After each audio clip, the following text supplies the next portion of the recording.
Bonjour, bonjour, Wandeko, chers téléspectateurs. Bienvenue sur notre chaîne et notre mission Bonne Gouvernance. Ezali Molobeli Wabino, Faustin Lianza. Émission Nabiso Tosalaka, Ezali Pote, Totalisa, Bambeba Nabiso, elle est passée. Tomeka ko corriger en nous. Tomeka ko tombola ekolo Nabiso. Tote lobby Nabiso, est la meilleure. Nabana o tokotika, pe na bakoko o tokotike la mboka. Biso tokoleka, me mboka ekotika. Nambala o teki koleka, tolobela ki likambo ya canalisation ya misolo ya l'État. Totalisa ki lolenge nini tokeko sunga mboka na biso ete. Na kati ya Kinshasa na ngumba na biso o ya Ngele, tozali na 4 districts. Donc tozali na Lukunga, tozali na Chango, tozali na Funa, et tozali na Moamba. Tolobaki ete na chaque district, soki bakondi na biso, bakoluka kosalela biso na chaque district, 2 succursales ya banque centrale. Donc, vous tracez, vous créer une banque centrale. Et qu'on permettre que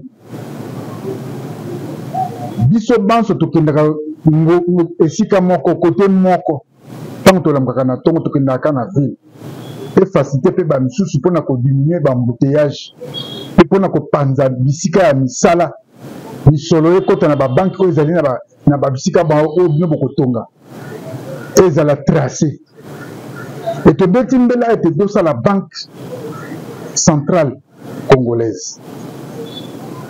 La banque centrale congolaise nde bango bayebi ba ministère nyonso tout. Et bakosala ba ministère nyonso tout ba compte bancaire. Oyo ko banda kozala virer. Banda ko futa ba taxe à partir na yango. Et ko tindela ba service nyonso tout ya ba ministère. Service à passeport dans le ministère des Affaires étrangères, service à permis de conduire, carte grise dans le ministère des Transports, ainsi de suite. Tolobela ki yango pe tobeta ki mbela na yango. Toloba ki ete tokolope lisusu makambo ya ba frontière na biso. Sengeli pe fomba tonga ba banque na ba frontière nyonso tout. Et pesa ki ya no ndakisa ya frontière ya Kasumbalesa. Bino moko ba konzi ya mboka. Boyebi ba frontière oyo ezali fluide. Oyo misolo ekotaka. Mana tanga ki Kasumbalesa ona kolekisa moko ya ba frontière oyo toyebi. Soki pe na lobina tanga msusu ezali lokola lufu. La frontière est allée belée. Tous en a 9 frontières dans le pays voisin. C'est-à-dire, à chaque entrée à frontière principale, il faut un bureau, un succursale, il y a une banque et salema. Pour être sunga, mboka na biso mi solo, ils allaient canaliser. Et quand tu as kambala moko na banque, et non na ba service au DGDA. Non. Kuna ndeta mi solo ko kota kuna baza ko détourner yango.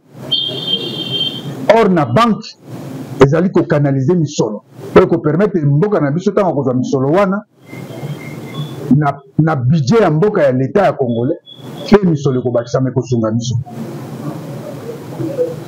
tolobaki tobetaki mbela tosengaki na bino bakonzi totalisaki bino mais maloba pe ba défi ya ko relever ezali ebele na kozonga kaka na ministère ya intérieur ya papa na biso Jacques Chabani. Yo ozali patron la sécurité intérieure. Yo ozali mosungi ya mokonzi ya mboka. Et na ministère na yo, ozana ba entité ezali kat na ministère na yo. Oyo ko pesa biso mosolo. Na lobaki ete na ministère na yo, tokoki kozwa misolo ebele koleka ba ministère presque nyonso. C'est-à-dire quoi? Peut-être que tu as kosolango ba numéro mibale lelo mbala sima pe to continuer yango eloko na ngai ya yambo na lingi nasala remarque na ministère ya intérieur ezali nini Papa Chabani na mboka moko te ngai namona bapolisier baza kosala mosala baza na numéro matricule te baza lokola bajournalier. C'est le seul pays où on a moni policier za journalier na bokene na ba détail te na ko critiquer moto te mais régime passé régime antérieur où ezalaki précédent où ezalaki liboso ya bino bango moko bayebaki le pourquoi ba créer ki situation oyo ezalaka na bamboka oyo ezalaka na ba trouble belé. Pour ça exemple bamboka lokola ba Colombie ba ministre wana bazali pona kosunga pona ko défendre l'intérêt na bango mais oya biso awa yo yebitina na za ko betela mbula tant que patron de la sécurité nationale et intérieure toza na ba représentation diplomatique kat na mboka o mais namoni na représentation diplomatique mon côté na ambassade mon côté ni na résidence ni na chancellerie o bino bozu ba police botie ko ba kengela ka ba résidence wa bazalité ningi zalika ka ba service ya sécurité et de gardiennage mais ce qui te retambola na Kinshasa na biso awa to ko mona ba policier baza ko batela ba magasin ya ba indien ya ba chinois na ba libanais. Les locaux que vous allez mater pour Nabam.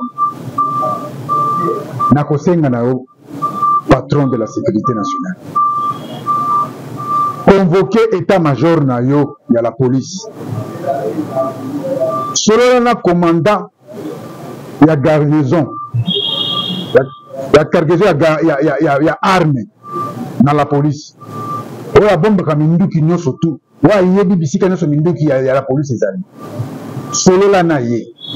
Et joua ba policier na nyoso tu zongisa bango tout na caserne bango nyoso bazana droit ba batiraka ba libanais na ba indien te eza misala na bango te bango nyoso bazonga na caserne bato ba causer yango ezali bango moko bayebi ona zako soki bazongi na ba caserne osololi na commandant ya la police waza chargé na cargaison ya minduki ayebi minduki nini ezali bosali contrôle na ye a récupérer minduki nyonso boti yango na magasin bobengisi ba congolais o baza ba patron ya ba société ya sécurité et gardiennage bosololi na bango eza na ba société mosusu bazwi ba contrat ya ba transfert d'argent eza na ba société mosusu bazwi ba contrat ya ko garder liboso ya ba banque. Et bien, il faut favoriser Bango. Beaucoup de ba patron wana ba congolais wana ba société wana. Beaucoup talisa Bango. Tant que tu as contrat na banque. Et c'est ngeli na yete l'élément na yo ba koya na banque. Baza la quand même bien protégé et bien gardé na moi mundu ki na maboko. Ba arme nyo surtout où la police yebi. Et ça na ba fusil à pompe. Oh beaucoup ko pesa ba na ba société à gardiennage. Va utiliser et bango ba patron ya ba société ya gardiennage il faut ba kotsa bato na bango na ba formation batali sa bango lo lenye nini basimba ka munduki eza pona ko beta ko boma congolais te mais eza pona ko protéger bisika ya azali soki azali boso na banque ou bien azali ko conduire cortège ya misolo ezo bima na société fulani to kota na banque fulani. Otalisi bango lo lenge nini bango bako utiliser arme et ko servir bango tango za ko pesa bango ba minduki wana soki société moko za na poste ya 50 minduki monsieur le ministre na commandant ya la police wazali chargé ya kobomba minduki munduki moko ko pesa na bango ko faire louer bango bazali bako futela le minduki ko futela eza lokwa ba futela kandako opesi bango minduki soki baza na bosenga ya 10 minduki opesi bango 10 ba fusil à pompe wana opesi bango 10 tango opesi bango 10 wana na moko peut-être bazo foutre la $200 na mois ou $500 na mois ngana pesi kaka motuya mais bino moko bokoyeba kosala ba calcul na masasi na yango pesi à chaque semaine vous allez contrôler bango na masasi na bango soki abeti lisasi a utiliser balle il faut avoir une justification et il faut bino boyebisa quand est-ce que vous utiliser balle balle ya sommation eza pona ko bomati eza pona ko kimisa moyibi eza po ete ye pe moto azali ko garder esika wana azala na assurance na ye parce que tant miyibi bayaka na ba structure lokola ba banque bayaka na ba décision mingi bayaka na minduki bayaka po ete soki résistance ezali bango baboma po ete bango bazwa oyo esengeli mpona bango donc osololi na bango botalisi bango boyebi basociété nini oyo baza kosala service wana bopesi bango minduki bokalkile yango soki bopesaki 200 minduki na munduki moko ezali napesi ngai azopesa kaka l'exemple eza lokola $200 du 1er au 30 mpona bango bato bakofutela soki tokomi na fin du mois osali kaka $200 wana soki basengaki 100 minduki fois 100 bokoyeba monte ekobima e misolo wana bokokanalize yango mbala moko bakokende kofuta yango na babanke soki eza na baprix forfaitaire ezali à part $200 soki mwa 150 ou bien mwa $25 ou $15 ekofutama mpona protection mpe mpona ya korepare ya kobongisa ya kogarde minduki mpona korepare mpe kochange minduki eza na baproblème te wana ezali selon mayele na bino bato bokotalisa bokosunga bango lolenge nini bokotia bagarde fu na bango ya bino po te bino mpe bokoka kobénéficie ata na quelque chose à part mbongo ekokota na kesi ya leta ekozala malamu mpe ekosunga mboka kongo mingi etango tokosala babanki wana basuccursale ya babanki wana la police nyonso oyo bino bozwi oyo bokotisi bozongisi bango na caserne il faut bokotisa bango bozongisa bango lisusu na kelasi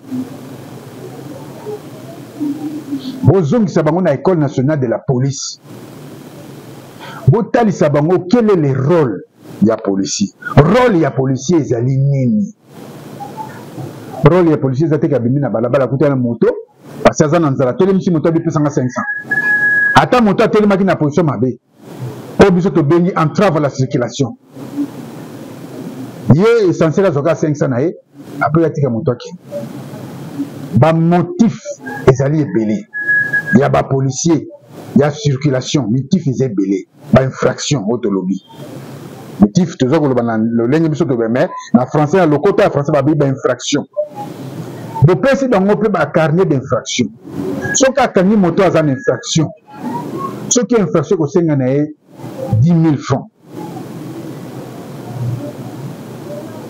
soki akotia 13 000 francs boke bafuti 10 000 francs na banque centrale 3 000 eye kofutama epai na bango na la police po te sunga mpe bango na badéplacement na bango na bacarburant na bango esunga bango na misala oyo bango baza nango na bosenga na moma wana ekozala malamu oyo tobengi recyclage yango nde ezosengela mpona bapolisier na biso eborecrute bapolisier bosali concours policier il faut ayeba kokoma policier il faut ayeba kosala rapport policier il faut ayeba le pourquoi azokanga moto et policier il faut ayeba devoir na ye eza nini protection ya bien d'autrui et sécurité ya bapersone ya population na bandi soki tosali likambo wana mokonzi yo moko komona bino bambula matari biso toza wana te na po te tokontrole bino me biso toza wana mpona kotalisa bino lolenge ya kotambusa mboka po te misolo ekota biso banso tobénéficie nango mpe biso banso tosepela ntango okoti bango nyonso tu na recyclage na réformation borecruter la police mosusu parce que la police ezosenga kaka il faut kokotisa génération ya sika ekosunga bino po te toyebana kokoba kokende liboso ya mboka na biso mpe ezwa lokumu parce que tosekami mingi Administration na biso eza vraiment na ba problème. Mais eza ba problème beaucoup biso faut télémisa yango, faut relever ba défi wana. Eza ba problème to ko tika boté. Côté ceux qui to tiki yango boye, yango ne eza ko dégénérer. To comme une insécurité na kati ya mboka na ngumba ya Kinshasa. Okomona na kati na ba cité bato bazo kokota ba bandit ya main armée. Ba koti ba beti masasi ba bote ndongo pe ba kei. Ce qui peut muta résister ba boni ba kei.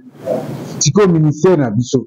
Yonde patron ya ministère intérieur. Ministère intérieur ezali ko simba mboka. Il y a parti au pouvoir IDPS. Boza na capacité nyonso pe na pouvoir nyonso. Soki na kotalisa pe bandeko misusu. Eza na bato oyo ba bebisi ba vie na bango na IDPS. O ba bebisi ba jeunesse na bango ba ndako landa IDPS tango papa azalaka sur place. IDPS bandi le lote IDPS esali 37 ans. Ngai na koloba no biso to subir na famille na ngai to subisaki mort, un mort na ba situation ya ba parti politique na biso tango wana tozali ko telemela IDPS. 18 décembre 1992. Pour ça qui perd en vie humaine la famille na biso pour na IDPS. À l'époque ezaki gouverneur Mongolo Diaka. Secrétaire général à l'époque na yebi. Mais na yebi ke ezaki moment où était na salaka gouvernement na ye. Paul Bando Mayaka na lupango na biso na résidence familiale. Bisika ko biso to bote papa na biso bakoli. Paul Bando Mayaka et Frédéric Kibasa Maliba Mayaka accompagné biso tina enterrement. C'est à partir à Wanande c'est salaka ke na bimambo. Mais naza kuna te parce que peut-être na koloba boy bomoni nga na bimi la kona bimi lokwa na bimi na nzete na uti likolo na koite na uta likolo te. Na yebi makambo ya mboka na biso na yebi lolengi na zoloba na yebi ba erreur na ba défaut tozo conduire tozo senga nete to améliorer pote lobi na biso nyonso to sepe biso to sito ko mikolo mais bato wana o bazana no on azomona bazana toujours ba fandi na 11e eri wana liboso ya IDPS boza bato boza capable na ministère na yo boza bisika okoko caserner ba soki na ko pesa exemple na entité ya ANER ou DGM moto nyonso asengeli aza na ba diplôme te ba papa wana baza ko traîner wana bosunga bango bosalisa concours moto ayebi kokoma oyebi kotanga oyebi kosala rapport bokoti soit na DGI na DGM ou bien na ANER c'est vrai ezana bao baza bakonzi ba superviseur bato bakosala ba bei bango pe baza oyebi je kokoma aza capable kosala bei asali rapport na ye apesi et acquis des droits mokonzi ya apesi na mbelu apesi na mokonzi mboka parce que mboka etambolaka na sécurité mboka il faut sécurité agent ya renseignement a renseignement il fait la makasi ce qui renseignement za makasi bino moko bomona ba faite o mingi nyonso kokweya même tango renseignement telemi makasi tokobundisa corruption ekosala ete moto azali kosimba misolo ya l'État azwa mwa bobangi epe bo renseigner bato botalisa bato ki pouvoir eleki misolo c'est-à-dire ngai soki batie ngai quelque part nasala banquete natelemi liboso ya moto ayibi 10 millions soki abukaki mbongo ya mboka aliaki mbongo ya mboka parce que bapesaki responsabilité ya détourné ata corrompre nga 1 million nakozwa 1 million wana nakobomba bango me nakomema ye mpo na intérêt ya mboka fo namema ye il faut nasala les rapports même tant tovivaka na vie spirituelle biso ba tosambelaka nzambe toyela chaque fois nzambe asunga biso nzambe alimbisaka akolimbisa mais il faut futa conséquence na c'est ça le problème moto ayibe esengi parle botiki ele bozongisi na place mosusu est-ce aza capable aza le seul ye moko akoko gérer mboka o bosunga mokonzi bosunga biso bozwa baye bazali capable baye bakokokotisa Congo na destinée baye babengami mpo ete basala ya Congo na bosolo et non bato ya d'intérêt ya mabumu ekozala malamu mingi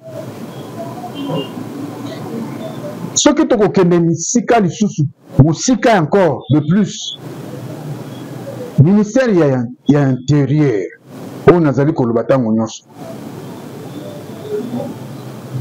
misolo eza ebele po bino bokoki kokotisa misolo ezali ebele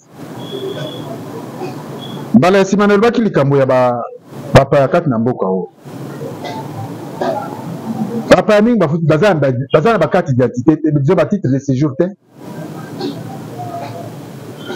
bazovivre na bango na l'aise sans mikanda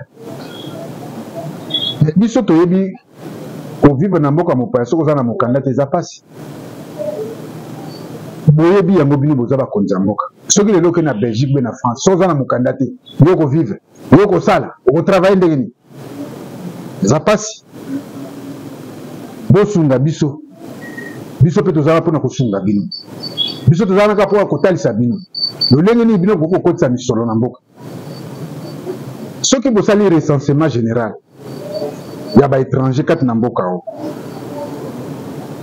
bopesi bango un délai après avoir kozwa bacontact na basociété oyo bazali capable ya kobanda kosalela biso bakarte batitre de séjour mpe bakarte d'identité nationale mpona koservir mboka bopesa na bandeko na biso bakongolais te oyo bazala na posa ya misolo parce que bango ntango bakosala yango asali carte moko esali nango 6 mois ebungi makomami ebungi donc bozokoka soki kotala te ayebika kosala lisusu mpisi bopesa misolo te congolais nani akomi na niveau wana te yango nabetaki nde nalobi na mokonzi ya mboka ete entrepreneuriat oyo ekotisi bakongolais na formation bopesa bango basite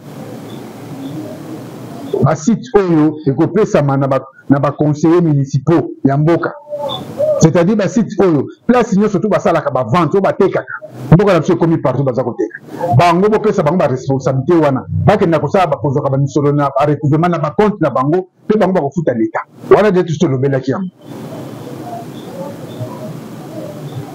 ekozala malamu mingi ekozala vraiment malamu biso nyonso tokose retrouver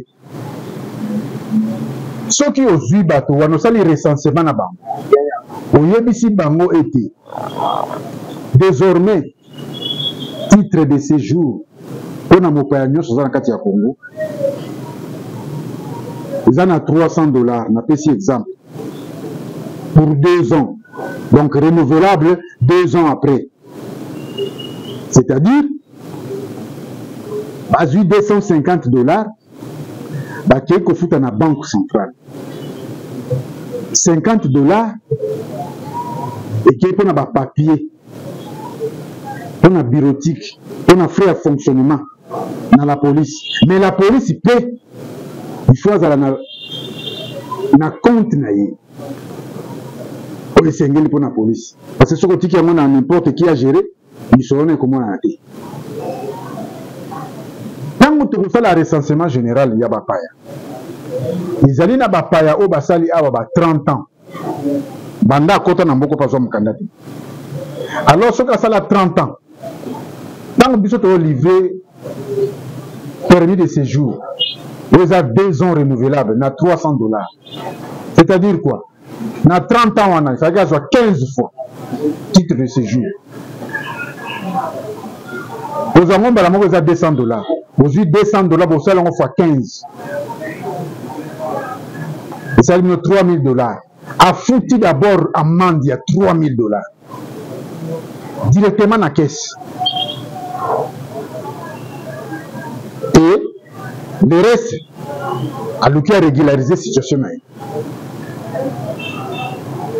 bozwi bato boforme bato na DGM soki bokozwa 500 informaticiens oyo bokoinflige bango okokotisa bango na kati na service ya banque bozwi baagent ya contrôle oyo bakokende na service avertissement mpona bapaya botalisi bango mpe bolakisi bango boenseigner bango lolenge nini mopaya koki kozwa nationalité kati na mboka na loi toyebi balolenge misato Et ça a un décret présidentiel.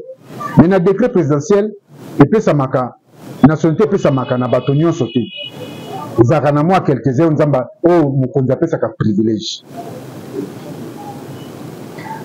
Na droit de nationalité tant qu'on y est dans boka aux 8 titres de séjour. Ceux qui balubi après 10 ans on peut sur nationalité aux 8 5 fois. Tant on comme na 10e année na yo ba ko livrer le certificat de nationalité. Les alliés ministère et la justice dem ba ko pesa yo certificat wana et puis na jugement supplétif au que nous savons sango mikanda na ba commune na biso. Tant yo ko zo yango mais c'est justifié que ça congolais. Il y a mis ça aux alliés droit de sol. Après ya oba boti bana na bango na mboka na biso ya Congo. Oba na oba koni na mboka oti ba komi na 18 ans 20 ans. Baza na droit à ma belé congolaise, baza na droit à la nationalité congolaise. Na ba façon na mis ça déjà légal. Mais ba oba yaki pote ba mimaki minduki. Oba yaki pote ba yaki na influence. Ba lekaki na légalité té. Bien moko yebi lo lengeni boko sana. Permettre pe bango ba vivre na mboka na biso na kimia pe na respect. Et vous allez malamu mingi. Vous allez patron, nous avons répété, vous avez patron, il y a sécurité intérieure en Bokanatis. Monsieur Jacquemin Chabani. La pension mitano, bote somba maratu. Mais na sengi na yo Hollanda yango malamu. Soko ko salela yango e ko sunga biso na Congo. Tala mboka na biso ndeto zala mikakata. Tala insécurité ni kotika na mboka. Ezana makoki na yo. Oyo ko kozwa ba décision, oyo ko sala. Ce que za makanisi. Ni sala ya malamu, initiative ya malamu. Yo sala mokonzi mboka ko pesa rapport. Mokonzi mboka akoko za bisika nyo sote. Ya zana oya ye sika azali ko betela mbela. Yo pe zana oya yo bisika azali ko betela mbela. Donc moto na moto azali ko tele mal devant responsabilité na ye, ayeba nini ya ko sala et nini ya koloba. Et à mettre moi en exergue pour te mboka na biso etambola ekende liboso. Na kanisi bazali ko signaler biso na ngambo ya ba image na cameraman na biso. Ete tozali susu na minute ebelete. Mais kozala esengo soki te zongi lisusu. Tokoyeba ko continuer na yango. Tokoyeba ko talisa yango. Lolenge misolo ko bina. Na ministère intérieur. Zalaki wabino molobeli Faustin Lianza. Tosengi nzamba batela biso a protéger biso. Soki kozala esengo tokokuta na lisusu mbala ya sima. Na 4e numéro nanga na ko continuer sur ministère intérieur pe tokoyeba loleni tokokoba na bino. Merci et bien des choses à la prochaine occasion. Zamba Zoloku.